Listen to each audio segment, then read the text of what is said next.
Sabi diyan no, sa Ephesians chapter 4 verse 1 to 6 no.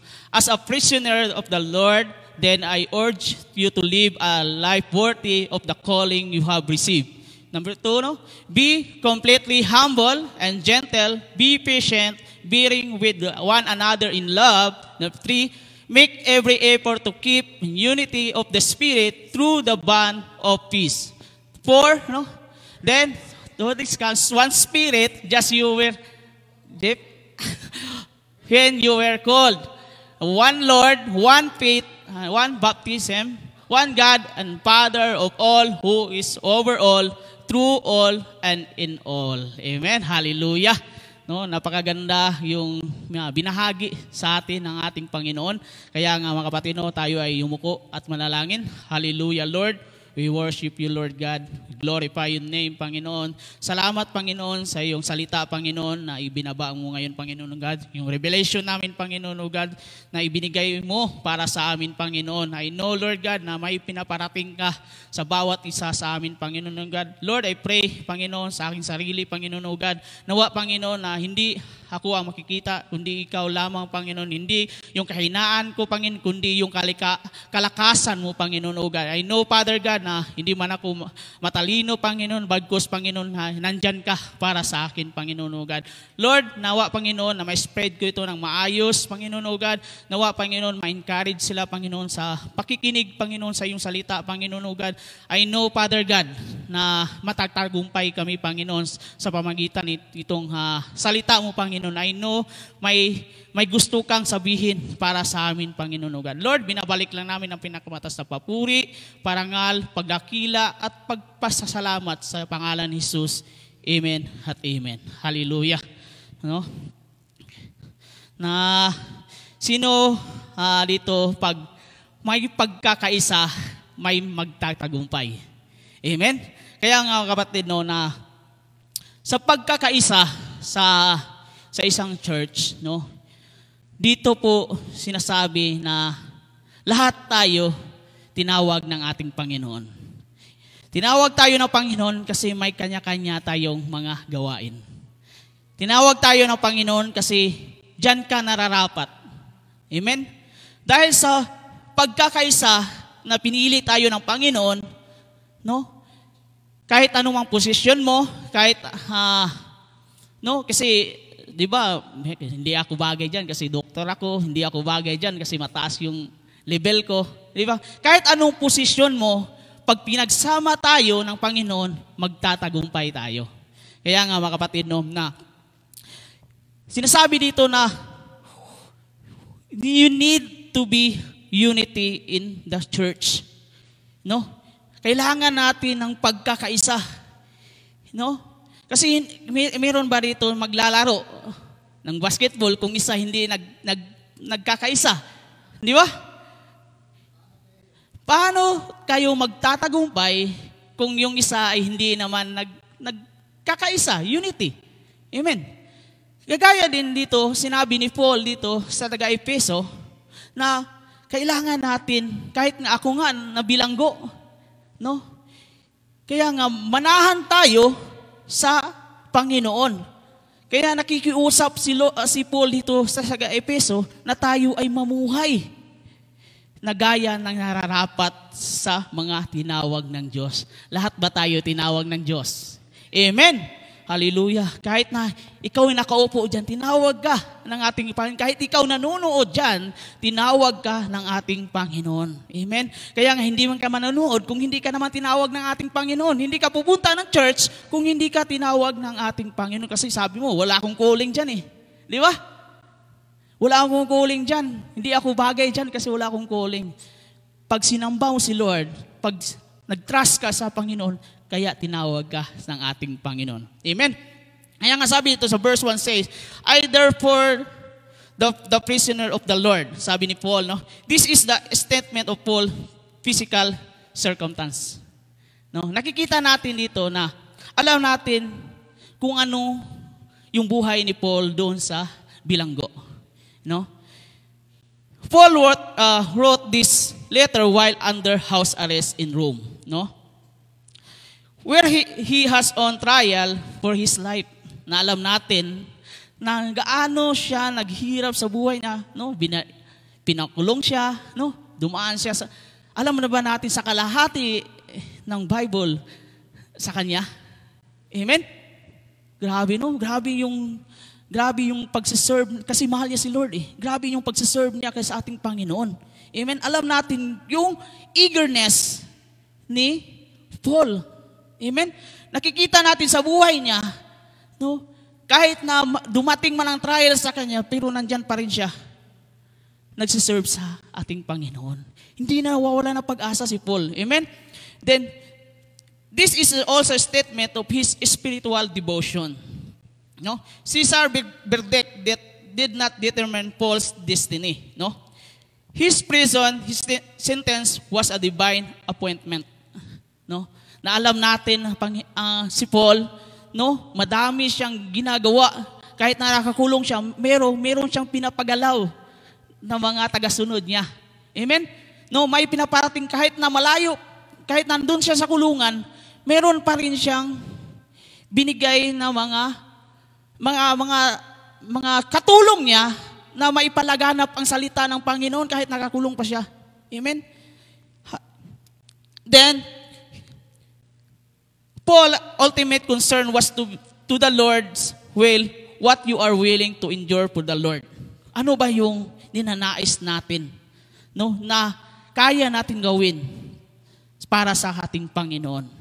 Tinawag ka ba dahil, okay lang, kasi pag tinawag ako ni Lord, gagamitin ko ito yung talent ko. Amen? Dapat ganun mga kapatid, no? As a prisoner of the Lord, Paul show us how to walk in unity. Paano ba tayo lumakad na may pagkakaisa? Amen? Kaya mga kapatid, no, na dito natin malalaman kung ano yung ginagawa natin. Ano yung pagsisimba natin? Ano yung pagpupuri natin sa bawat isa sa atin? Di ba? Nagsasayang ba tayo ng oras? O meron tayong may pagkukunan tayo na para sa atin? Amen? Kaya nga mga kapatid, no, ang title natin ngayon, no, sabi dyan, no, yan, importance of unity. Kahalagahan ng pagkakaisa. Importansya ng pagkakaisa. Amen? Kailangan ba natin sa church dito? Di ba, sa pamilya natin, kailangan din yan. Amen? Kailangan din yan sa trabaho. Kung walang pagkakaisa sa iyong trabaho, di ba? Kailangan din yung sa pamilya. Di ba? Hindi naman si Mrs. lang ang nag-decide. Di ba? Hindi naman ang anak yung nag-decide. Di ba? Hindi naman yung husband nag-decide. Kaya kayong buong pamilya. Kaya nga tinatawag na unity, yung pagkakaisa sa bawat isa. Amen? Kasi alam ko may mga pamilya na hindi nagkakaisa. No?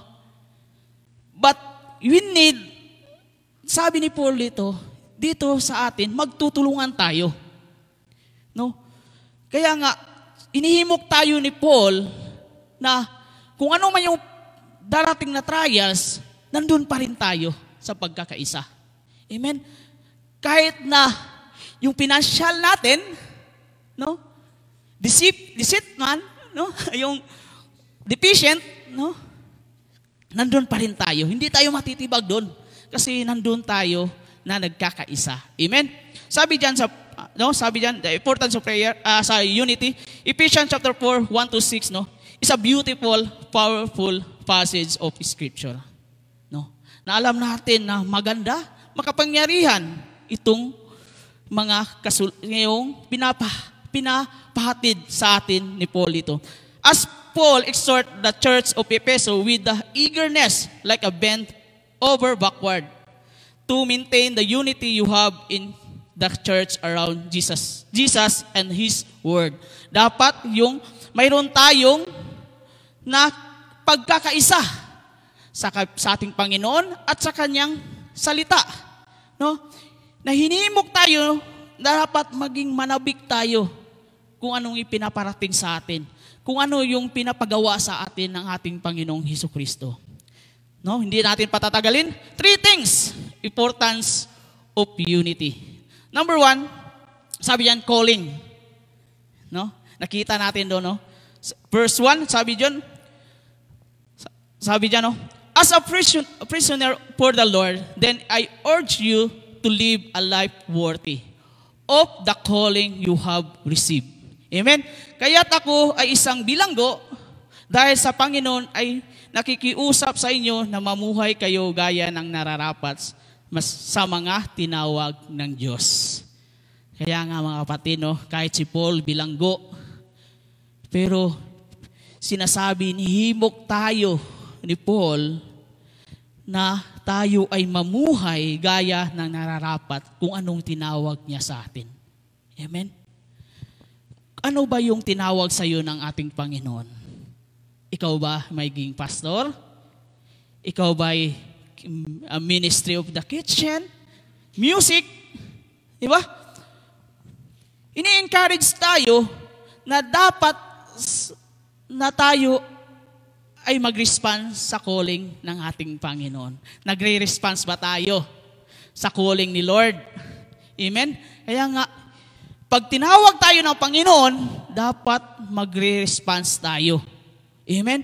Kasi tinawag tayo ng Diyos, hindi lang na tayo ay tagasunod lamang. Amen? Dapat, pag tinawag tayo ng Lord, ibigay natin yung buong puso para sa ating Panginoon. Amen?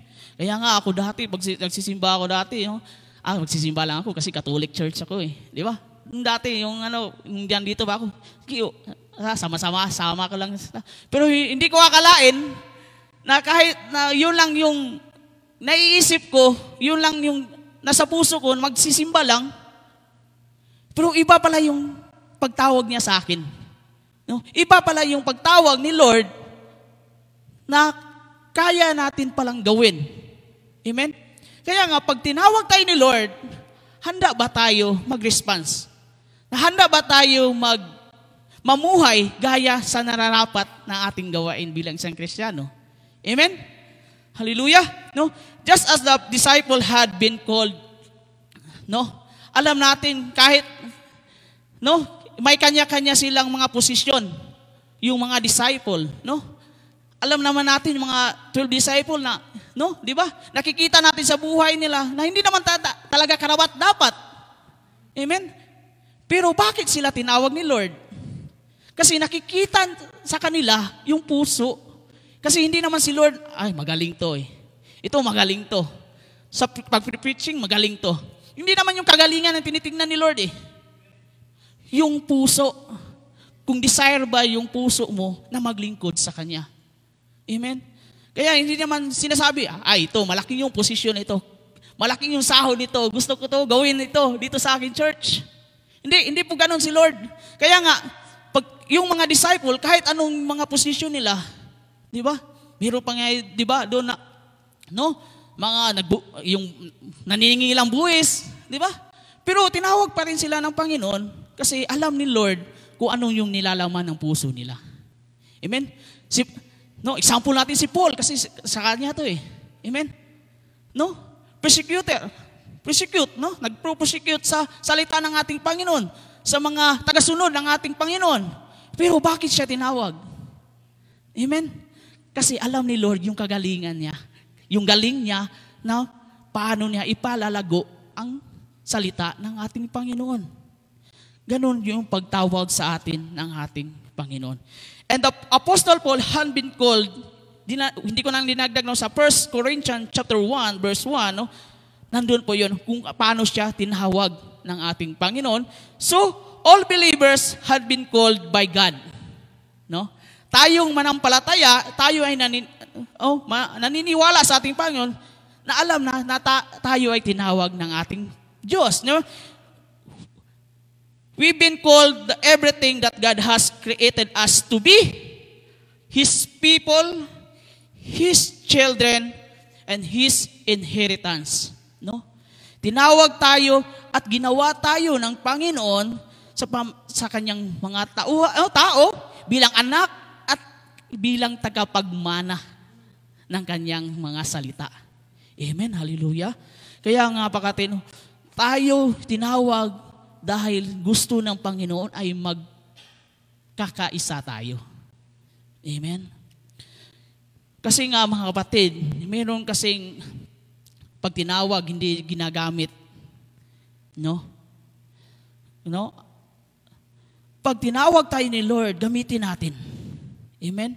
Para magaan sa church pagkakaisa.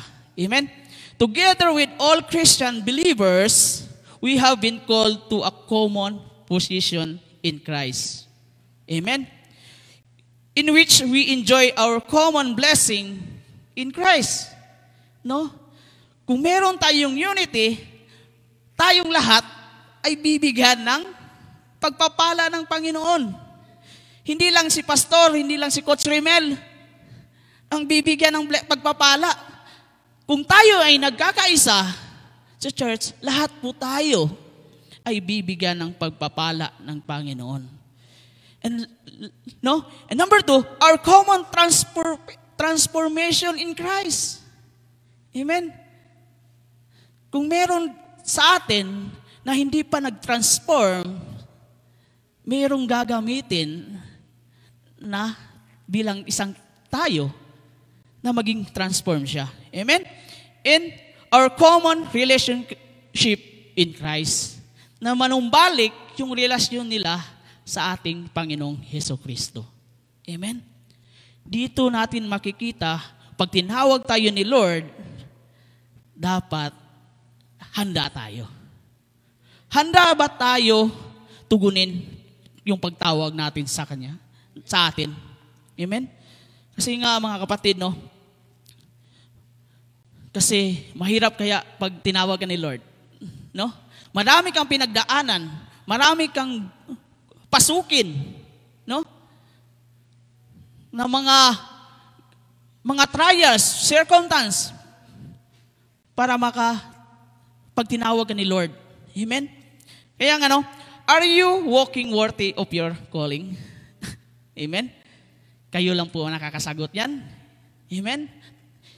Between you and God, nakakalam kung worthy ba kayo sa pagtawag ng ating Panginoon? Calling and call refers to divine call to salvation. Amen?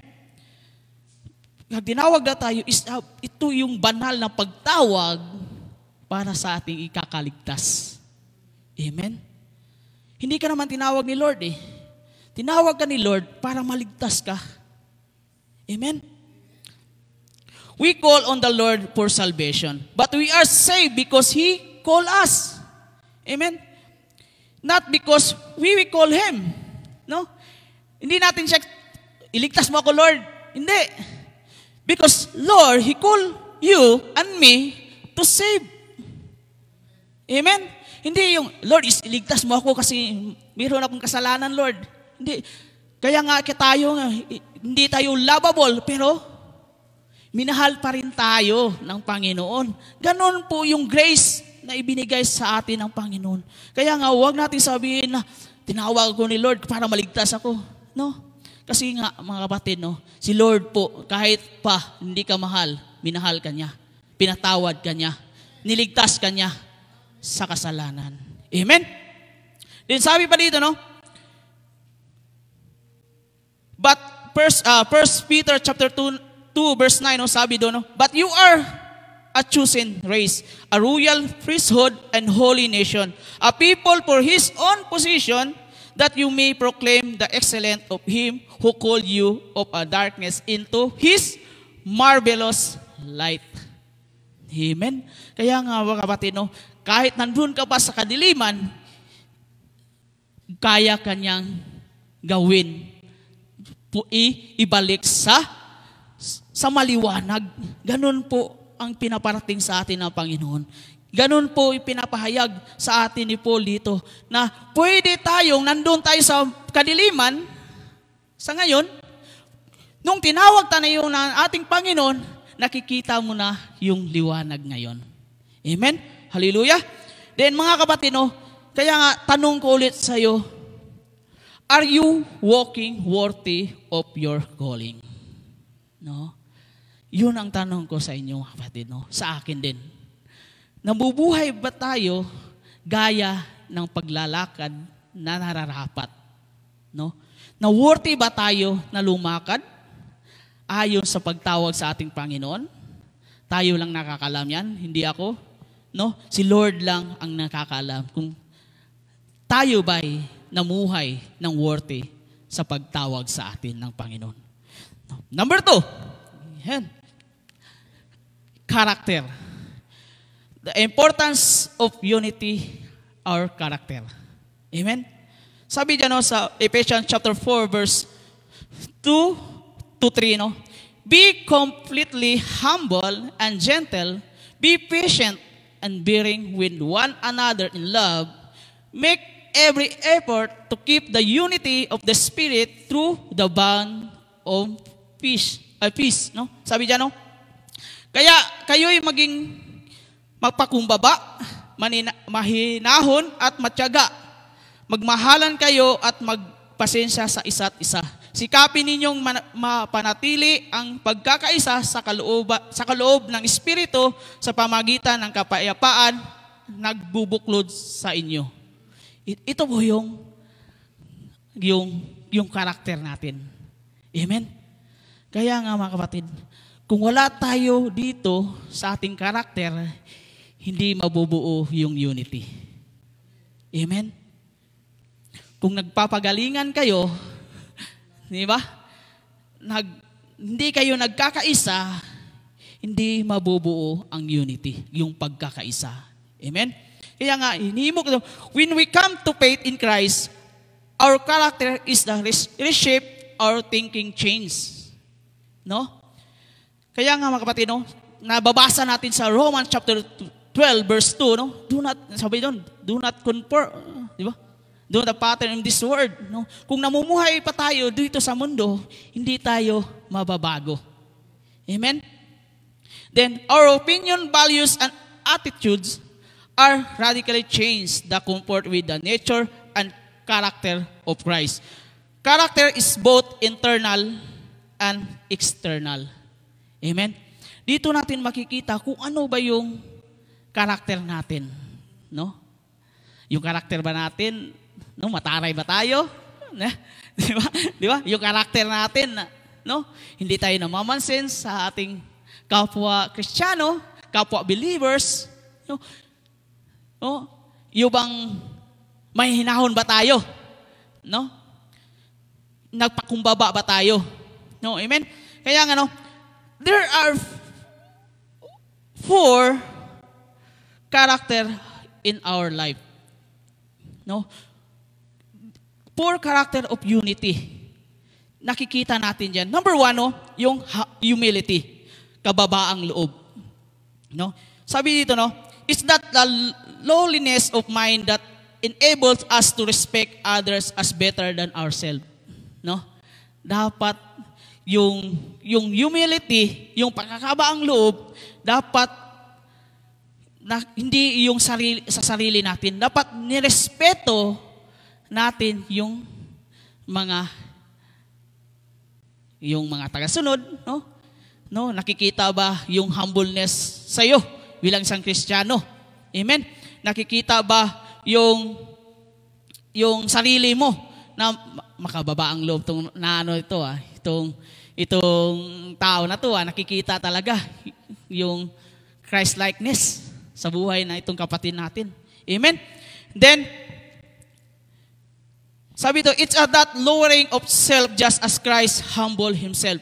Nakikita natin kung paano namuhay ang ating Panginoong Hesukristo nung Siya pa'y nabuhay. No? Siya pa yung nanatili sa mundong ito. Di ba? Nakikita natin kung gaano Siya ka-humble kahit na inakapak-apakan Siya. No? Nandun pa rin yung humble ng ating Panginoon. Nandun pa yung kababaang loob ng ating Panginoon. Hindi Siya kahit na alam natin na Lord Siya, no? Pero pinapakita pa rin Niya sa atin pakumbaba. No? Amen? Pinapakita pa rin sa atin na hindi Siya Lord. No? Pinapakita niya sa atin na nagaya pa rin niya tayo. Amen? No? Na alam natin na she is a King of King, the Lords of Lords. Pero nakikita natin siya kung gaano siya kababaang loob sa kanyang buhay. No? Sabi ito na, we are to duplicate Paul's own example among the Ephesians, and one who served the Lord with humility. No? Nakikita din natin sa buhay ni Paul, no? Kung gaano siya magserbisyo, magsiserve sa ating Panginoon sa kanyang pagka-humility. Amen? Dito natin na ipinhimok sa atin ng ating Panginoon ni Paul na dapat yung karakter natin may humility, humble sa bawat isa sa atin. Number 2, gentleness. Gentle, no? Pagka mahinaon. Amen? Pero pag ano tayo pag nasasaktan tayo, hindi natin makayang, di ba? Ano? Nangagagat na Amen? Di ba? Kaya nga kapatid, no? Dapat meron tayong pagkakaisa sa bawat isa sa atin, dapat meron tayong pagkamahinahon, yung gentleness or meekness. Amen? Goes hand in the glove with humility. Gentleness is a consideration toward others, no? Not insisting to earn our rights, no? Dapat na ikonsidera natin, no? Na towards other na tayo ay hindi natin kagaya sila. Dapat yung buhay Kristiyano sa atin, no? Nakikita yung pagka-gentleness natin, no? Hindi natin wag natin i-compare natin yung sarili sa iba. No? Kasi naiba tayo Di ba? Kaya nga pag na tayo, pag sinakta na tayo, humble na tayo, mga kapatid, kasi itong sabi niyo, ito yung dapat mahinahon tayo.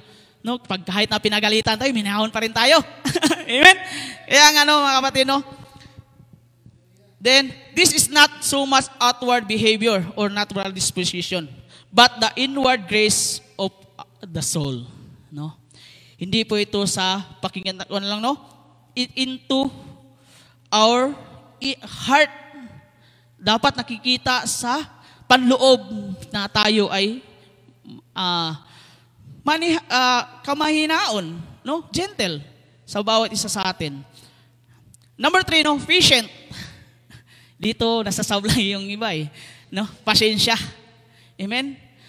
No? Kaya Lord, ito yung hinihingi ng iba Lord, taasan mo pa yung pasensya ko. Di ba? Di ba? Dito, nasasablay yung mga believers at Kristiyano, yung pasensya. Kasi nga, di ba, nanalangin tayo, Lord, taasan mo pa yung pasensya ko, Lord. Kasi, parang sinusubukan ako ng pasensya ko. Di ba? Amen? Kaya to be a patient is to be willing to wait. Dapat, mga kapatid, kung tayo ay maging pasensya, dapat din tayong maghintay. Marunong din tayong maghintay. No? Is to be willing to wait, to be long-suffering. Amen? Amen. Kaya nga, kung meron tayong paghihirap na pinagdaanan, dapat kaya natin maghintay. Pagsubok lang to. Lord, alam ko, Lord, I know na malalampasan ko ito. Lord, bigyan mo ako ng mataas na pasensya, Lord, na maghintay sa pinagdadaanan ko. Just as a God wait in patience. No? Na alam natin yung Panginoon, meron ding pasensya. Amen? Ang sabi ito, bear with me, holding back His judgment on this world, waiting for people to turn to Him. Amen? Na kahit paanong judgmental dito sa mundong ito, pero ang Panginoon mayroong mahabang pasensya para bumalik tayo sa Kanya. Amen? Si Lord nga may pasensya. Tayo pa kaya, mga tao lang. Amen? Kung ikaw man nanonood dyan, habaan mo pa yung pasensya mo. Amen? Kaya nga mga kapatid, no? naghihintay ang ating Panginoon para tayo ay bumalik sa Kanya. Amen? He's waiting na tayo ay babalik sa Kanya. No? Kahit matagal kinalimutan mo si Lord, naghihintay pa rin si Lord sa iyo. Ganon yung pasensya ng ating Panginoon. Kaya tayo, kahit maikli man tayo dito, pero mahaba pa rin yung pasensya natin na babalik sila sa atin para magtagumpay tayo na magsama-sama. Amen? Kaya nga wag kang maging anxious. No, kahit maliit lang tayo, parang nakikita yung mukha lang, ganun pa rin. Di ba? No? Yung mukha ganun pa rin, no? Si Kuya Jeff, si Kuya John pa rin, no? Di ba? Kuya Limuel. Pero habaan pa rin natin, yung pasensya natin, na kasi nga si Lord naghihintay eh. Tayo din, naghihintay din tayo sa mga kapatiran na babalik sa ating Panginoon. Kaya nga mga kapatid, no, dapat tayo, importansya sa unity, dapat may karakter tayo ng ganito. Amen? Lastly, loving. No? Bearing with one another in love. Love. Bakit nasa huli ang pagmamahal? Bakit nasa huli? Bakit hindi sa una yung pagmamahal? Amen! Amen? Pagmahal mo si Lord, dapat bumalik ka sa Kanya. Amen? Ganun po mga kapatid. No? Kaya nga kapatid, hindi inilagay ni Paul dun sa una, dito niya inilagay sa uli, kasi kahit panong humble mo, gentle, patient, pero kung wala yung pagmamahal sa puso mo, no? Wala pa rin, no? Love or patience is to be expressed by bearing with one another in love, no? Kasi yung paghihintay, no? Yung pagpasensya, ini-express nito yung pagmamahal. Di ba? Ganun po yun yan sa mga single dyan. Di ba? Amen? No? Kaya nga, habaan mo pa yung pasensya mo, kapatid. Pagmahal mo, habaan mo pa. Di ba? Ganun po yung pagmahal. Kahit na mga kapatid natin, no? Kahit na wala sila dito, pero yung pagmamahal natin sa kanila na nandun pa rin. Amen? Ganun po ang ating Panginoon. Kaya nga, sabi ko, pag binasa ko ito ba't nahuli yung pagmamahal? Kaya pala, no? Pagmahal mo si Lord, dapat mo balikan si Lord. Amen? Kaya nga, mga kapatid, no? Dito ko nalalaman na love is the defined characteristic of God's people. Amen? The church, no? Kasi alam natin, kung wala kang pagmamahal dito sa pagsiserve sa Lord, kung wala kang pagmamahal sa pagtatayo ng congregation, kung wala kang pagmamahal na umatin sa church, di ba? Kaya nga, mga kapatid, di ba? Kung nandito ka lang, nakikinig ka lang, pero wala yung pagmamahal mo sa mga scripture, mga sinasabi ni Lord, di ba? Walang paida. Di ba? Walang kabuluhan. Kaya nga mga kapatid, nandito tayo dahil mahal natin si Lord. Hindi natin, nandito tayo, mahal natin yung kapwa natin. Kapatiran kasi pumunta ako doon kasi mahal ko si, Hindi, pumunta ka dito dahil mahal mo si Lord. Amen? Huwag mo tingnan yung nakikita mo. Tingnan mo si Lord. Amen? Hallelujah, no? It is, after all, the greatest commandment, but it's just not always easy. No? Di talaga easy. Kasi sabi nga, love your enemies. No? Hindi easy. Paano mo nasabi, Lord? Ito yung first and last commandment. Di ba? The greatest commandment. No? Amen. Itong love, no? Kaya nga, hindi easy. Paul used the word bearing one another. There is a sense of having to endure it. But as Christ loved us when we are unlovable. Yung nga sinabi ko kanina. Kahit hindi tayo karapat-dapat mahalin ni Lord, pero minahal pa rin tayo ni Lord. Hindi tayo karapat-dapat na mahalin dahil sa ating mga kasalanan. Pero alam ni Lord na kaya mo itong lampasan. Alam ni Lord na maging matransform ka. No? Kaya ibinigay niya ang kanyang sarili para sa atin, kahit hindi tayo kamahal-mahal ni Lord. Ganun po yung love ni Lord para sa atin. Amen? So should we love each other even when it hurts? Di ba? Sabi doon, no? Mga kapatid, no? Mahalin natin ang bawat isa sa atin kahit nasasaktan tayo. Amen?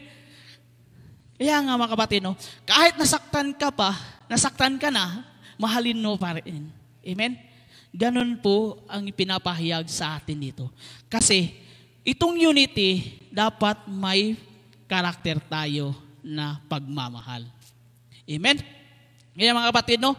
Na ano natin yung 4 na karakter ng bawat isa sa atin. Madami ito, pero ito yung ipinapahayag sa atin ng ating Panginoon ni Paul na ipaparating sa atin, sa bawat isa sa atin. Kaya nga mga kapatid, no, kahit maanong mga gossip yung naririnig mo sa labas, no? Church ka pa rin. Hindi naman, no? Church ka pa rin kasi si Lord naman yung pinupunta mo. Amen? Si Lord naman yung minahal mo eh. Diba? Amen? Kaya nga mga kapatid, sabi dito, we love each other even when it hurts. No? Tayo mga kapatid, no? Hindi mabubuo ang unity kung wala tayong karakter nito. Ito yung kahalagahan ng unity, yung karakter natin. Lastly, yan, confession. Nagtatapat ba tayo? No? Na tayo ba ay bilang isang Kristiyano, no? Nagtatapat ba tayo sa ating faith? No?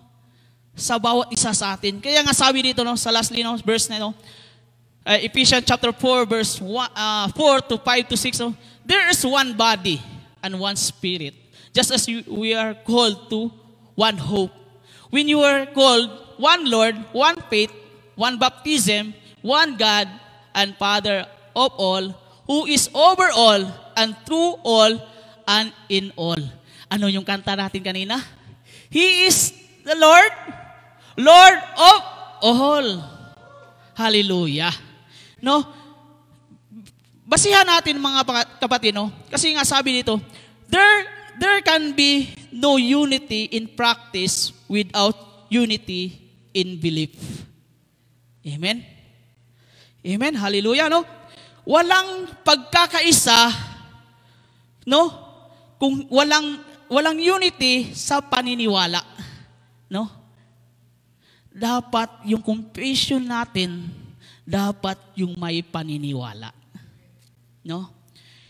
Kaya nga kapatid, our confession of faith is formulated around the 7 ones of unity. Nakikita ba natin dyan, yung 7 dyan? Amen? Hallelujah? Number 1, no? Christian confession is based on Trinity. Amen? Amen? Hallelujah. No, sabi diyan, no, a confession unity based on tatlong Trinity diyan, no? Spirit, one Lord and one God. No? Nakikita natin diyan, no? And confession unity is based on the one Spirit. Number 1 is there's one body. Amen? Yung pagtatapat natin sa pagkakaisa ay nandyan po sa Banal na Espiritu. Number 2, there is one Spirit. And lastly, there is one hope. Amen? Kaya nga mga kapatid, no, na dito sa atin, tapat ba tayo at kaya ba natin ipagtatapat na Kristiyano tayo? Amen? Kaya nga, mga Kristiyano ka ba? Nag-alanlangan ka pa eh. No? Di ba? Christian po. Hindi na talaga sabihin, born again Christian ako. Di ba? Kasi madaming Christian, kasi pag naniniwala ka sa ating Panginoon, is a Christian. Pag tayo'y binago ng Lord, this is a born again Christian. Amen? Kaya nga, pagkabatid, no, tayo bilang isang born again Christian, dapat yung pagtatapat natin, yung confession natin sa Lord, dapat yung may paniniwala at panampalataya. Amen? Number 2, no? Confession unity is based on one Lord. Number 1, there is one Lord. Number 2, there is one faith. There is one baptism. No? Nakikita natin dyan, no, mga kapatid. No? Kaya mga kapatid, na tayo bilang isang manampalataya, dapat yung pagtatapat natin na may isang Panginoon tayo. Sino ba yung Lord natin? Si Jesus Christ. She is the Lord, Lord of all. Kaya nga mga kapatid. Lastly, no, confession, unity is based on one God. Ito po yung Diyos Ama natin. Ito po yung Father sa ating buhay. Ito po yung Diyos na sa atin. Nakikita natin yan is, there is one God. Number 2, the Father of all is over all, through all, in all. No? Yan po mga kapatid, dapat ipagtatapat natin na siya lang yung Panginoon natin. Siya lang Diyos sa lahat, mga kapatid. No? Kaya nga mga kapatid, no, meron tayong Panginoon, isang panampalataya, no? Siya ay higit sa lahat na kumikilos sa lahat at nanatili sa lahat. Amen. Kaya mga kapatid, wala tayong ibang i-confession kundi sa Kanya lang lahat. Siya yung nananatili para sa atin. Siya yung nagbumubuhay para sa atin.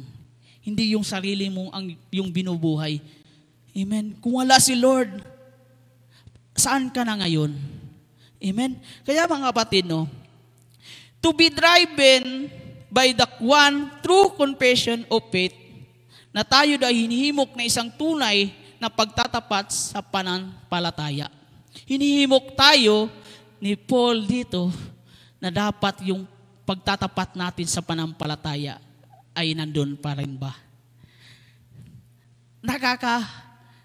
Nakakatagumpay ba ito sa unity, yung confession natin? Amen. Yes, no?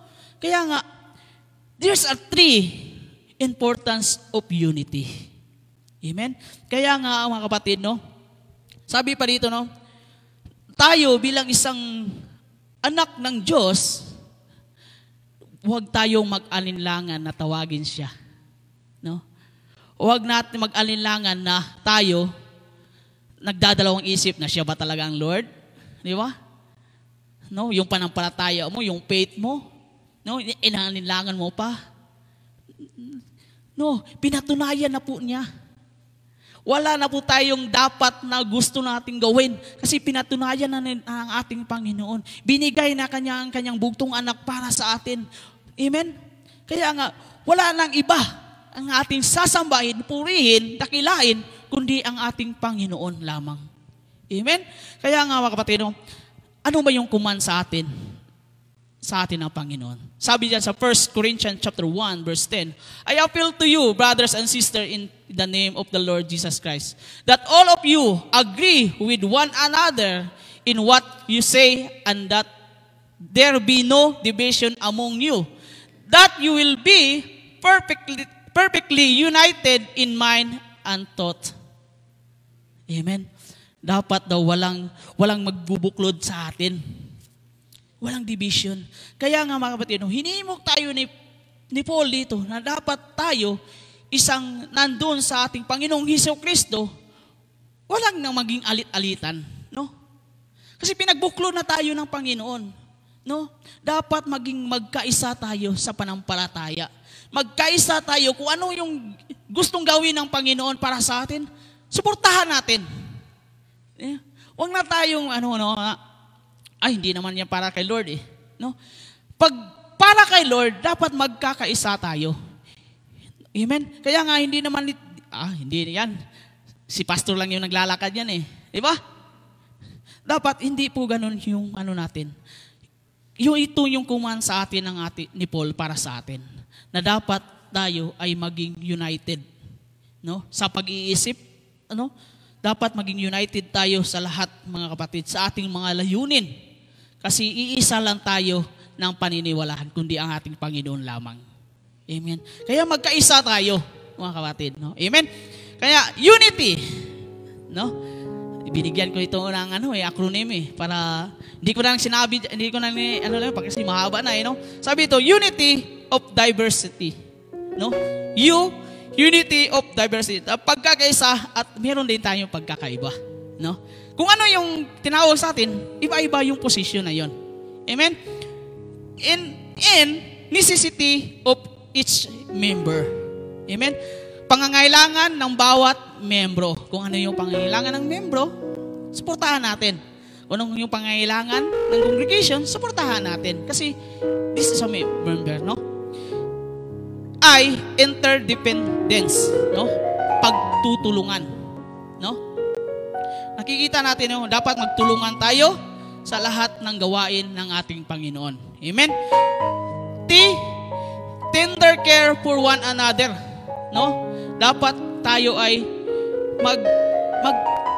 mag-care sa bawat isa sa atin. Amen? Then lastly, no? Why yielding to God's design, no? Pagsuko sa disenyo ng Diyos. Dapat tayo ay isuko natin yung mga disenyo natin sa bawat isa sa atin, sa Panginoon. Hindi Panginoon lang yung gumagalaw para sa atin. Amen? Kaya mga kapatid, no, ito po yung gusto nating gawin para sa atin. Amen? Ito po yung conclusion natin, mga kapatid.